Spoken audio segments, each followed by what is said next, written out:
안녕하세요. 히쌤 교실의 히쌤입니다. 오늘은 바로 한번 들어가 보도록 할게요. 최초의 촛불 집회라고 하면서 독립협회와 광무개혁에 대해서 이야기를 할 건데요. 바로 들어가 보도록 합시다. 오늘은 독립협회와 대한제국의 수립, 광무개혁 순으로 배울 건데 우리 저번 시간에 역시 뭐 배웠나 기억하셔야죠? 저 위에 기억 안 나는 친구는 위에 링크 따라 들어가시면 카드 따라 들어가시면 되고요.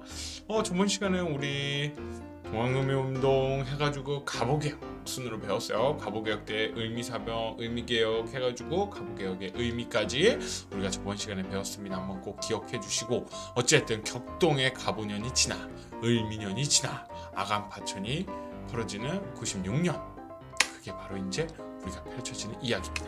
먼저 선생님이 갖고 온 거는 이 촛불 집회 사진을 갖고 왔어요. 여러분들 기억나나요? 박근혜 게이트라고 하죠. 최순실 게이트, 박근혜 게이트라고 하는데 그 당시 어마어마하게 사람들이 이제 광화문에 나와서 촛불 집회를 했었습니다. 저도 당시에 저 자리에 갔었는데 저는 소름이 돋았어요. 어떻게 사람들이 이렇게 할 수 있지? 라는 생각을 가졌어요. 시위, 데모라는 것에 선생님은 상당히 부정적이었는데 이 시위를 가서, 이 집회를 가서 완전히 생각이 달라지게 됐죠. 그만큼 역사적인 일입니다. 흔히 혁명이라고도 이야기할 수 있을 것 같아요. 근데 갑자기 이걸 왜 갖고 왔냐? 바로 이 촛불 집회 원조라고 할 수 있는 만민공동회가 오늘 나오기 때문입니다. 이 만민공동회는 독립협회에서 주관한 건데 만민, 정말 모든 백성들이 모여서 이렇게 공동회, 지금으로 따지면 시위, 집회, 강연 이런 것들을 했다라고 보시면 좋을 것 같아요. 무슨 내용인지 바로 들어가 보도록 합시다. 독립협회입니다. 설립입니다. 아간파천 이후에 열강의 이권 침탈이 심화됐어요. 아간파천이 뭐인지 기억나시나요? 고종이 을미사변을 겪고 나서 신변의 위협을 느껴서 바로 다음에 러시아 공사관을 파천했던 거가 기억날 거예요. 이 아간파천이 딱 되고 나서 열강의 이권 침탈이 심한데요. 왜냐? 너무도 당연한 건데 이 세상에 공짜는 없습니다. 러시아 공사관에 고종이 갔기 때문에 우리나라의 이권을 러시아가 많이 요구했어요. 러시아뿐만 아니라 다양한 나라들이 이권을 요구했고 이것들을 넘기게 됩니다. 그런 와중에 서재필이라는 아저씨가 개화파 지식인들과 함께 독립협회를 설립하게 됩니다. 아간파천 하고 있는 상황이에요. 고종은 러시아 공사관에 거주하고 있는 상황이었습니다. 이게 여러분들 서재필이 기억나시나요? 우리 저번 시간에 여기 갑신정변 할 때 나왔던 아저씨입니다. 갑신정변 할 때 급진개혁파로서 서재필도 참여를 했고 당시 20대 초반의 나이로 우리나라의 지금 장관에 해당하는 그렇게 높은 자리에 올라갔었던 아저씨죠. 역시 서재필도 일본으로 망명을 떠났다가 미국으로 유학을 갔습니다. 그래서 필립 제이슨이라고 이름이 지어지고 미국인이에요. 당시 미국 이제 시민권도 받아서 미국인인데 한국에 와서 독립협회를 설립했습니다. 그리고 당시 의사였고요. 이 독립협회는 다양한 활동들이에요. 너무 중요합니다. 이것도 선생님 그냥 별표 칠게요. 너무 중요해요. 독립협회 활동들 먼저 첫 번째 독립문을 건립합니다. 독립문을 건립하고 독립신문을 발행해서 독립의지를 고치해요. 근데 여기서 알아야 될 독립은 여러분들이 아는 독립과 조금 달라요. 죄송합니다. 여러분들이 아는 독립은 대한독립 망세할 때 그 독립은 일본에서부터의 독립을 이야기하는데 독립협회의 독립은 조금 다릅니다. 청나라에서부터의 독립이요. 청나라에서부터 독립이 아직까지 조선은 일본에게 속국이 되지 않아서 일본에게 예속되어 있는 존재가 아니기 때문에 여기서 말하는 독립은 청나라 또는 그냥 조선 주체의 독립 이런 의식을 이야기한다라고 보시면 되고 우리나라 이제 한글 신문으로 독립신문을 발행했다라고 기억을 해주시면 좋고요. 두 번째 토론회와 연설회를 개최해요. 이 다양한 토론 이제 국민 계몽 근대적 정치 의식을 고취하기 위해 뭘 해야 되는지 근대의 문화를 이제 연설하고 이거에 갖고 토론하는 많은 백성들이 모여서 이거 토론하는 이러한 것들을 개최하고요. 이거의 연장선이 만민공동회라는 것도 개최합니다. 역시 만민공동회는 이 토론회와 연설회가 포함되어 있고요. 이 만민공동회에서 많은 이야기가 나온 것들이 바로 러시아의 내정 간섭과 열강의 이권 침탈을 규탄하는 내용들이 많이 나와요. 그래서 이권 수호 운동을 했다라고 합니다. 이권, 우리나라에 이익이 되는 권리, 예를 들어서 산립체벌권, 발음이 이상하네요. 산림체벌권, 금광채굴권, 은광채굴권 이런 것들을 다른 나라가 가져갔었는데 이거 다시 갖고 와라라고 하는 거고요. 언론, 출판, 집회, 결사의 자유를 요구합니다. 바로 자유민권 운동이라고 하죠. 지금으로 따지면 자유롭게 이렇게 언론, 출판, 집회, 결사의 자유를 해야 된다라고 이야기를 하죠. 특히 이 집회와 결사의 자유, 언론 이런 것들이 이제 독립협회에서 주장하는 것이니까요. 이 독립협회는 서재필이 만들었다고 했잖아요. 주도해서. 서재필은 미국에서 당시 근대화된 미국에서 지내고 거기서 박사, 의사까지 하고 온 아저씨이기 때문에 미국 쪽의 그런 민주주의를 실현하고 싶었던 것 같아요. 그래서 많은 일들을 합니다. 그리고 근대적 의회를 설립 추진합니다. 관민공동회라는 것에서 헌의 6조를 채택하게 되는데 만민공동회는 백성들, 모든 백성들이 모여서 했다면 관민공동회는 이제 정부의 관리까지 와서 이거를 같이 한다라는 겁니다. 이 독립협회가 히트를 치니까, 만민공동회 히트를 치니까 그 정도 역시 이걸 긍정적으로 보고요. 여기에 관리를 파견해서 민의 의견을 들어서 시행하자. 라는 의도로 이제 관리들을 파견하고 관리와 독립협회 사람들과의 협의해서 헌의 6조라는 것을 채택해서 이제 개혁을 해 나가려고 합니다.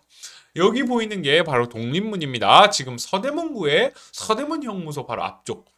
지금 여기로 가시면 이쪽에 서대문 형무소가 바로 있어요. 여기로 가면 있습니다. 그리고 이 독립문은 서대문구에 있는데 여러분들이 이 독립문에서 기억해야 될 건 뭐냐? 바로 이 자리에 영음문이 있었는데요. 그 영음문을 해체하고 허물고 만든 게 바로 독립문입니다. 영음문은 청나라 사신들, 그러니까 중국의 사신을 맞이하는, 환영하는 그런 문이에요. 그게 영문인데 그걸 없애버리고 독립문을 만든다. 역시 일본이 아니고 청나라에서부터의 독립을 이야기한다라고 보시면 좋을 것 같고요. 이게 열강의 이권 침탈에 대한 지도입니다. 정말 많은 이권들을 뺏겨요. 여기 보면 각종 이권들이 있죠. 두만강 산린 체벌권 러시아에게 넘겨주고요. 경원선 무조건 일본, 뭐 용안포 점령 이거 러시아, 뭐 울릉도 산림 러시아, 뭐 전등 이런 거 있는데 여기 보면 운산, 은산 미국, 영국에게 광산 채굴권을 넘겼죠. 직산에 일본에 이런 것들이 있죠. 여기서 여러분들이 직산 같은 경우에는 천안이에요. 가깝죠. 천안에 직산, 광산이 있어요. 선생님이 답사도 가봤는데 그곳에 이제 그 광산을 일본이 가져갔다라고 보시면 되고 각종 철도를 넣는 것도 일본이 이 무설권들을 가져가서 했다라고 보시면 좋을 것 같아요. 이런 것들이 하니까 당연히 국가 입장에서는 좋지 않겠죠. 그래서 독립협회는 이것들을 다시 갖고 와라라고 이야기를 하는 겁니다. 근데 이 독립협회가 해산하게 되는 계기가 뭐냐? 보수적 관료들의 독립협회를 탄압합니다. 보수적 관료들, 선생님 분명히 얘기했어요. 변화와 안정에서 이제 보수는 안정 측을 좀 더 추구하는 건데 독립협회가 민을 주도로 하면서 개혁을 하려고 하잖아요. 이거에 대해서 좀 불만스러웠나 봐요. 그러면서 독립협회를 탄압하는데 그 핑계가 재밌습니다. 독립협회는 입헌군주제를 추구하려고 했어요. 입헌군주제. 뭔 말이냐? 헌법을 세우면서도 군주가 있는 제도. 지금의 일본과 영국과 같은 제도를 원했습니다. 하지만 고종에게는 독립협회는 공화정을 추진하고자 한다라고 이야기를 해요. 공화정이라는 건 왕이 없는 겁니다. 지금 우리나라가 공화정이죠. 대통령, 국민이 뽑은 대표가 정치를 하는 걸 공화정이라고 하죠. 그런 공화정을 추진하고자 한다라고 이야기를 하면서 정부가 한국협회를 동원해서 한국협회와 군대를 동원해서 이 독립협회를 해산해요. 만민공동의 현장을 급습하고 이것들을 해산시켜버립니다. 이 한국협회는 보부상 집단인데 보부상 집단을 동원해서 정부가 군대를 동원하고 보부상 집단을 동원해서 이 독립협회를 해산한다라고 보시면 돼요. 변화를 그렇게 달갑게 받아들이지 않았던 거죠. 그리고 그 변화가 급격하면 역시 많은 사람들의 불안을 자극하게 되는 거죠. 그러한 일환으로 하나 보시면 좋을 것 같고 의의가 있습니다. 애국개몽 운동으로 계승되게 돼요. 애국개몽 운동 나중에 나올 겁니다. 애국개몽 운동으로 이 독립협회 운동을 계승되게 된다라고 보시면 됩니다. 이러한 상황에서 대한제국이 설립되게 되는데요. 아직 독립협회가 해산되지 않은 상황입니다. 독립협회가 이제 고종이 러시아 공사관에서 돌아오세요라고 이야기를 하자 고종이 황궁을 하게 됩니다. 여기 나오죠. 고종의 황궁 요구의 증가. 특히 대표적으로 독립협회가 있어요. 다시 1년 만에 궁궐에 돌아오면서 대한제국이라고 이름을 바꾸게 돼요. 고종이 경운궁, 지금의 덕수궁이요. 서울시청 앞에 있는 궁궐입니다. 여기로 황궁하면서 국호를 대한제국으로 만듭니다. 중요한 건 제국이죠. 제가 무슨 제냐? 황제 제자입니다. 연호를 뭘로 하냐? 광무로 정하게 됩니다. 여러분들은 지금 대한민국에 살고 있죠. 백성 민자입니다. 백성이 주인이 되는 국가입니다. 그럼 대한제국은 누가 주인이 된다? 바로 황제가 주인이 되는 국가입니다. 이전에 왕국에서 조선이라는 왕국에서 이제 황제 국가로 올라서게 된다라는 겁니다. 이것을 보기 위해서 우리 황구단과 황궁우를 보게 되는데요. 이게 바로 황구단과 황궁우예요. 황구단과 이 황궁우는요, 현재 이렇게 생겼어요. 현재 황구단이 이렇게 남아 있습니다. 이거는 황제만이 가질 수 있는 건물이요. 중국에 있는 건물입니다. 하늘의 제사를 지내는 곳이요. 하늘의 제사를 지내는 건 천자만이 가능하기 때문에 중국만, 황제의 국가인 중국만 가능했는데요. 우리 대한제국이 됐기 때문에 역시 이걸 만들었고, 지금 황궁우는 없어지고요. 황구단이 남아 있습니다. 서울시청 옆에 이것도 역시 있습니다. 가서 지금도 볼 수 있어요. 광무개혁은요, 대한제국을 수립하고 나서 고종이 내세운 개혁인데요. 원칙은 구본심찬. 옛것을 근본으로 하고서 새로운 것을 참작한다. 새로운 것을 만든다라고 보시면 되는데, 옛제들을 근본으로 하고 새로운 제들을 참작함이라는 구본심참을 내세우면서 개혁을 해요.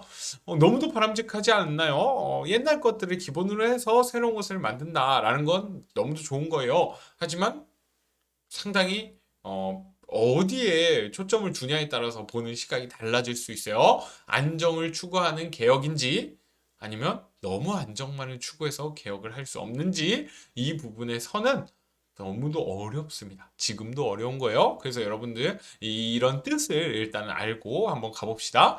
대한국 국제라는 것도 반포하게 되는데, 이제 우리나라에 어떻게 보면 최초의 헌법과 비슷한 거예요. 자주독립국가임을 선포하면서 황제에게 모든 권한을 집중시켜요. 군사, 외교, 사법권 등 모든 권한을 황제에게 집중시키는 한계점이 있긴 해요. 좀 요즘으로 따지면 황제에게 권한이 모두 집중되면 좋지 않다고 생각하잖아요. 권력이 집중되는 건 부작용이 나으니까. 하지만 이 대한국 국제는 황제권에 어마어마하게 모든 권력을 몰아줍니다. 그리고 광무개혁의 주요 내용들입니다. 군사 관련해서 이제 고종이 스스로 하려고 했기 때문에 군사 관련된 개편이 있었어요. 군대를 증강하고 군제를 개편하고요. 경제적으로는 양전을 실시합니다. 이 양전은 여러분들 기억나죠? 흥선대원군 때 실시했던 양전은 물론 조선시대, 그 이전에 고려시대, 물론 그 이전에도 계속해서 시행됐던 거예요. 얼마나 땅이 있는지를 알아야 세금을 거둘 수 있으니까요. 이 양전을 실행하게 되면서 이번엔 새로운 지계라는 것을 발급하게 됩니다. 지계는 지금으로 따지면 등기부 등본이요. 땅문서입니다. 그 이전에는 그냥 땅문서라고 얘기했거나 아니면 그런 것도 없이 땅을 저기까지는 우리 땅이요, 너네 땅이요, 이런 것이 있었다면, 이제 근대적인 토지 소유권을 확립하기 위해 지계라는 걸 발급하게 돼서 측량을 하는 거죠. 여기서부터 여기까지 정확하게 누구 땅이다? 이런 거를 기록하게 되고요. 국가가 그 기록을 관리하게 되는 겁니다. 역시 이것 또한 경제적인 면이고 세금과도 관련된 거죠. 이뿐만 아니라 상공업을 진흥을 추진하고요. 근대적인 회사까지 설립을 하면서 경제적인 면에서도 발전을 하기 위한 개혁들을 추진합니다. 뿐만 아니라 이 개혁을 추진하는 데 뒷받침되기 위해서는 계속해서 교육을 해야죠. 더 젊은 사람들이 알아야 되고 새로운 문물에 대해서 배워야 되죠. 학교도 설립하고 유학생을 파견하는 등 많은 주요 개혁 내용들이 있었습니다. 여기 보이는 게 바로 지게라는 거예요. 지게. 땅 문서죠. 많은 국가 관련 도장들이 찍혀 있어요. 잘 보면 대한제국이라고 써 있고 전답관계라고 써 있다라고 보시면 돼요. 전답은 밭과 논에 이제 관해서 주는 개다, 문사다 이렇게 보시면 되죠. 대한제국이 발행한 지금 태극기 모양이잖아요. 태극 모양이 이렇게 있으면서 국가 공문서로서 발행한 것들이 이렇게 나와 있다. 이거 보면 강원도 땅이네요. 강원도 땅이 이렇게 있는 당시 지게 모습도 이렇게 있습니다. 이 광무개혁의 의의와 한계를 보려고 합니다. 의는 국방력을 강화하고자 해요. 아까 군대 개편을 했잖아요. 여러분들이 저번 개혁들을 되짚어 보면 갑오을미 개혁의 한계점으로서 국력과 관련된 국방과 관련된 부분이 미약하다라고 얘기했잖아요. 왜냐? 일본이 주도를 했기 때문이죠. 일본은 우리나라 군대가 강력해지는 걸 원치 않잖아요. 그래서 고종이 주도했던 이 광무개혁은 국방력을 강화하려고 노력하고 교육산업 등에서 상당한 성과를 거뒀다라고 보시면 되는데 한계 또한 있죠. 지배층의 보수적 성향과 열강의 간섭으로 지속적인 성과를 거두지 못했다라는 거와 1904년에 러일 전쟁 반발로 이 개혁이 중단되게 됩니다. 여기 보면 대한제국 선포되고 나중에 1904년에 러일 전쟁이 터지게 되는데 이때 일본이 완벽하게 우리나라를 상당히 노골적으로 간섭을 하기 시작하면서요. 개혁이 중단되게 됩니다. 이렇게 보면 광무개혁까지 이야기를 했어요. 댓글 이벤트입니다. 나도 정책평론가라고 이야기하면서 광무개혁을 통해 많은 정책을 시행했는데 이 정책들을 여러분들이 한번 평가해 보세요. 양전실시 지게 발급한 거는 어땠다. 학교를 만든 건 어땠다.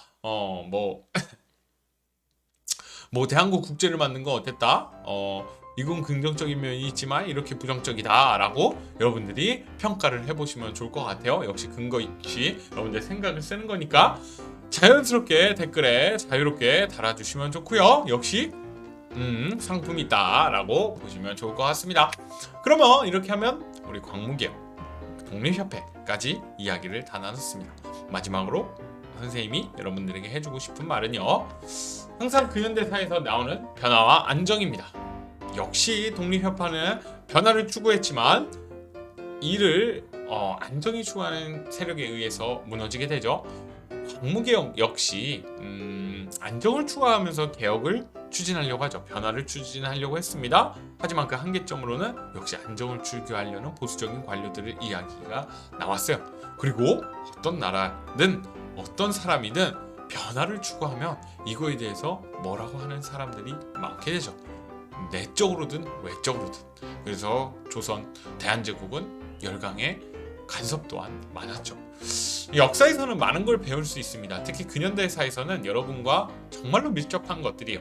지금 당장의 여러분들의 변화와 안정이라는 키워드만 생각해봐도 여러분들은 지금 변화하려고 하는지 아니면 안정적인 것을 추구하려고 하는지, 그럼 무엇이 더 좋은 건지 무엇이 더 나쁜 건지 어떤 방향으로 가야 하는지 역사를 통해서 어느 정도 생각해 볼 수 있고요. 그리고 여러분들 스스로 여러분들의 앞길에 대해서도 생각해 볼 수 있겠죠. 너무 고생 많았습니다. 이제 온라인 수업이 끝난 다음 주에는 선생님을 또 만나게 되겠죠. 선생님 만나서 다시 재밌는 역사 수업을 할 수 있도록 해봅시다. 그럼 고생 많았습니다. 다음에 만나요. 안녕.